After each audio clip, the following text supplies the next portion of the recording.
আমাদের মার্কিনমুখী বা আমেরিকান শেল্টারমুখী একটা রাজনৈতিক অবস্থানের জন্য খুব উত্তেজনাপূর্ণ কিছু কথাবার্তা বলেছেন এবং বিজেপি সরকারের পক্ষ থেকেও আমাদের প্রতি কিছু শত্রুতা সুলভ কথাবার্তা আমরা শুনেছি। এই যে এআরটিটা, এটাকে বলা হচ্ছে এটা একটা ট্রেড এগ্রিমেন্ট, কিন্তু যারা ক্রিটিক্যাল বিশ্লেষক আছেন কেউ কেউ এটাকে একটা সামরিক চুক্তিও বলছেন এটার অন্তরালে। আমাদের বর্তমান যে পররাষ্ট্রমন্ত্রী আছেন উনি কিন্তু একজন স্বীকৃত আন্তর্জাতিক রাজনীতির অবজারভার। ওনার আমি দুটো স্টাডি সার্কেলে ওনার সাথে আমার ডিসকাশন করার সুযোগ হয়েছিল এর আগে।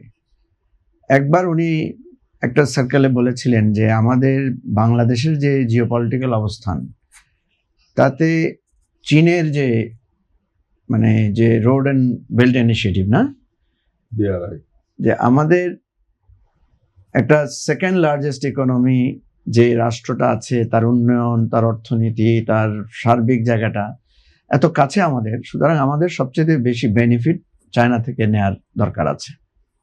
অর্থাৎ ওনার সাথে তৎকালীন আলোচনায় আমার যেটা মনে হয়েছে যে উনি বাংলাদেশের পররাষ্ট্রনীতিকে চীনমুখী করতে চান, বা ওনাকে যদি কখনো কেউ বলে যে বাংলাদেশের স্ট্র্যাটেজি কি হওয়া উচিত, উনি বলবেন যে বাংলাদেশ চীনমুখী অর্থনীতি এবং রাজনৈতিক জায়গায় থাকা উচিত।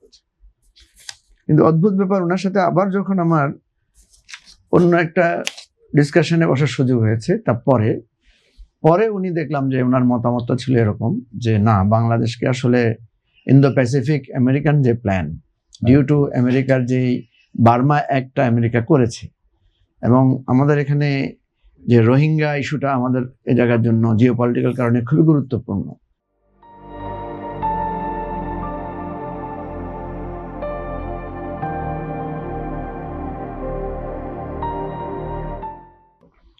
এবং দেখেন আমেরিকা কিন্তু এখানে একটা রাষ্ট্রের চিন্তা করছে এই বার্মার এই মাঝখান বরাবর জায়গাটাতে, তার এই অঞ্চলে তার অবস্থান সুদৃঢ় করার জন্য একদিকে চায়না, একদিকে ইন্ডিয়া, দুইটাকে সে কোনো না কোনোভাবে তার সামরিক নিরাপত্তা জনিত একটা অবস্থানে নেওয়ার জন্য। তখন মনে হয়েছে যে উনি ওনার গতি পরিবর্তন করেছেন।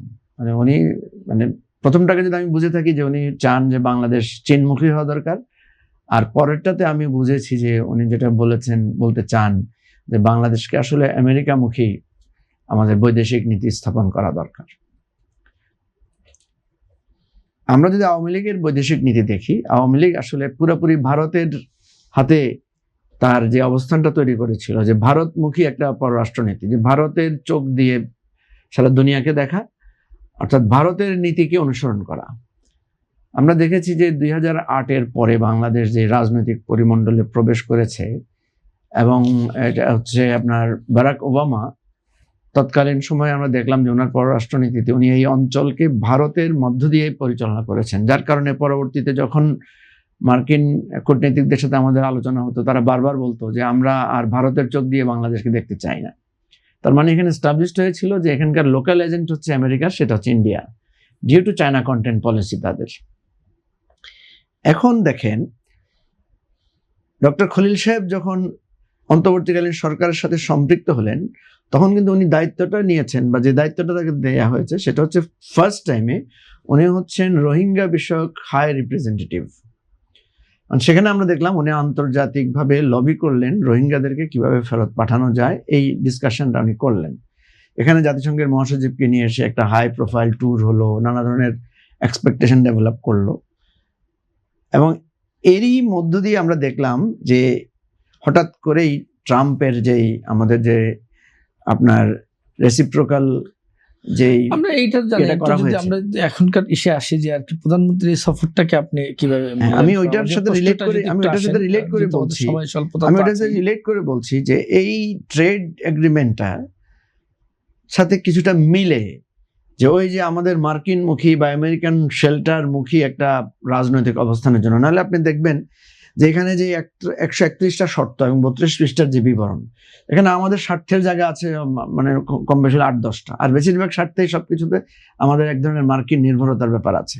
যাই হোক, এটা নিয়ে যদি আপনি আলাদা কথা বলতে সুযোগ দিন সেটা বলবো। আমি যেটা বলতে চাই যে সফরটা প্রাইম মিনিস্টার ফার্স্ট সফর প্রতিবেশী দিয়ে শুরু হওয়া উচিত। আমাদের দুইটাই বৃহৎ প্রতিবেশী শক্তি, একদিকে চায়না, একদিকে ইন্ডিয়া। তো পররাষ্ট্রমন্ত্রীর কথায় আমরা যেটা বুঝলাম যে আমার কাছে মনে হচ্ছে যে ফার্স্ট প্রায়োরিটি চায়না হতে পারে। ইন্ডিয়া হলেও কোনো অসুবিধা নেই, কারণ ইন্ডিয়ার সাথে আমাদের খুব রিসেন্টলি কিছু বিষয়ের ব্যাপার আছে, পানির ব্যাপার আছে, তিস্তা ইস্যুটা ইন্ডিয়া যেমনি ইম্পর্টেন্ট একটা ডায়ালগের ব্যাপার আছে, চায়নার সাথে একটা ইম্পর্টেন্ট ডায়ালগের ব্যাপার আছে। তো আমার কাছে মনে হয় যে এই সফরটা চায়না হোক বা ইন্ডিয়ায় হোক, আমি মনে করি এটা কার্যকর সফর হলে ভালো হয় এবং রিয়েলি আমাদের নিড বেসড হলে ভালো হয়। চায়নার কাছ থেকে আমাদের দেখছেন ভারত সফরের ক্ষেত্রে, ভারতের ক্ষেত্রে তো আসলে ওই নিডের ব্যাপার না। ভারতের ক্ষেত্রে হচ্ছে একটা থ্রেট তৈরি হয়েছে রিসেন্টলি, যে একটা আশঙ্কা যে ভারতের বিজেপি সরকার এবং মানে আপনার পশ্চিমবঙ্গে যিনি এখন হোপফুলি যিনি আপনার মুখ্যমন্ত্রী হতে যাচ্ছেন, উনি যেহেতু খুব উত্তেজনাপূর্ণ কিছু কথাবার্তা বলেছেন এবং বিজেপি সরকারের পক্ষ থেকেও আমাদের প্রতি কিছু শত্রুতা সুলভ কথাবার্তা আমরা শুনেছি। ফলে এখানে আমি মনে করি বিএনপির যে মুড আমরা দেখতে পাচ্ছি, বিএনপির প্রায়োরিটি হবে এই শত্রুতাটা কমানোর ব্যাপারে। আমরা অন্তর্বর্তীকালীন সরকারকে দেখেছি ওনারা চোখে চোখ রেখে এক ধরনের কূটনীতিক বিষয়টাকে ডিল করেছেন, মানে একেবারে শেখ হাসিনার মতো নতজানু ছিলেন না। বিএনপি কি সেই জায়গায় থাকবে না বিএনপি আবার একটু পশ্চাৎপদ হবে, একটু পেছনে হাঁটবে, সেটা নিয়ে একটু কনফিউজ। যদি আমাকে মন্তব্য করতে বলেন, আমার কাছে মনে হচ্ছে বিএনপি একটু ব্যাকফুটে যাওয়ার পক্ষে। আমি জানি না এটা ওনারা হয়তো চিন্তা করে ঠিক করেছেন কিনা, কিন্তু আমি মনে করি ভারতের সাথে আমাদের চেক অ্যান্ড ব্যালেন্সের জায়গাটা থাকতে হবে। আমরা ভারতের সাথে যুদ্ধ করে শত্রুতা করে যেমনি পারবো না, আবার নতজানু পররাষ্ট্রনীতি আমাদের জন্য ভালো হবে না। সেক্ষেত্রে চায়না, আমেরিকা, এই যে ত্রিমুখী একটা রিলেশনশিপ এক্সপ্লোর করার যে জায়গাটা আছে, এটার একটা গুরুত্ব আছে। এই জায়গাটা থেকে আমি এই এআরটিকে দেখতে চাই। এআরটিকে শুধুমাত্র একটা বিজনেস চুক্তি আকারে দেখলে আমার মনে হয় মানে প্রপারলি এটা জাজমেন্টটা হবে না আর কি।